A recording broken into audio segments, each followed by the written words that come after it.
Seorang gadis cantik sedang duduk dengan tenang di pinggir jalan. Ternyata gadis itu sedang digambar sketsa wajahnya oleh seorang pria bernama Hans. Namun tiba-tiba, pensilnya Hans patah. Ia dengan cepat membuka tasnya untuk mencari pensil lain yang serupa. Setelah mencari beberapa saat, ia menemukan sebuah pensil aneh dengan warna yang sama. Ia berpikir bahwa sebaiknya memakai itu dulu saja. Untuk mencoba pensil itu, Hans menggambar sebuah lingkaran sederhana di selembar kertas. Begitu selesai, gambar itu berubah menjadi batu sungguhan.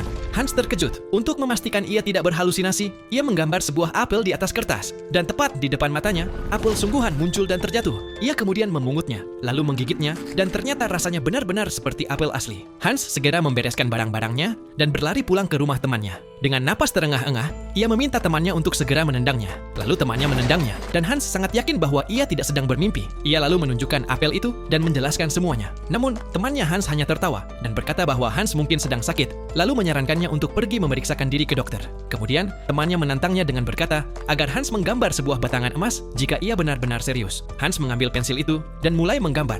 Tapi kali ini, tidak terjadi apa-apa. Batangan emas itu hanya diam di atas kertas, tidak ada keajaiban. Temannya tertawa lebih keras. Ia mengambil kertas itu, lalu melemparkannya keluar jendela. Namun tiba-tiba, mereka mendengar teriakan pemilik rumah dari lantai bawah. Dan di tangannya kini ada sebatang emas sungguhan.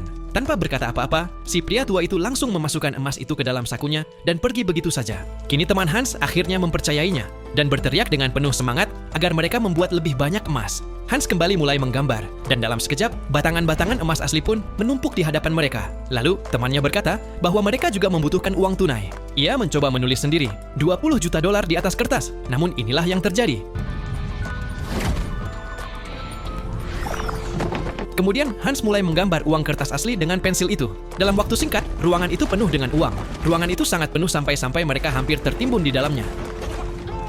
Tepat saat itu, si pria tua pemilik rumah kembali dengan marah. Ternyata sudah berbulan-bulan tidak ada yang membayar uang sewa. Ia mulai membentak semua orang. Namun saat itu juga, Hans dan temannya keluar dengan pakaian mewah, rancangan desainer terkenal. Para tetangga yang ada di sana sangat tercengang ketika melihat kedua pria itu.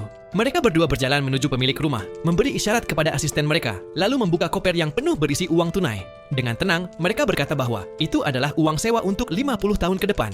Kemudian, dengan menggunakan pengeras suara, teman Hans mengumumkan bahwa semua orang tidak perlu membayar sewa lagi, karena mereka baru saja membeli rumah untuk seluruh tetangganya. Karena hal ini, akhirnya semua orang bertepuk tangan dan bersorak gembira. Setelah itu, mereka menggunakan pensil ajaib itu untuk membangun rumah bagi orang-orang di lingkungan miskin. Tak lama kemudian, poster mereka tersebar di seluruh kota. Dari yang awalnya berjuang untuk bertahan hidup, kini mereka bisa hidup seperti bangsawan, dan hidup mereka benar-benar berubah. Mereka menggunakan pensil ajaib itu hanya untuk hal-hal baik, yaitu untuk membantu orang-orang yang membutuhkan.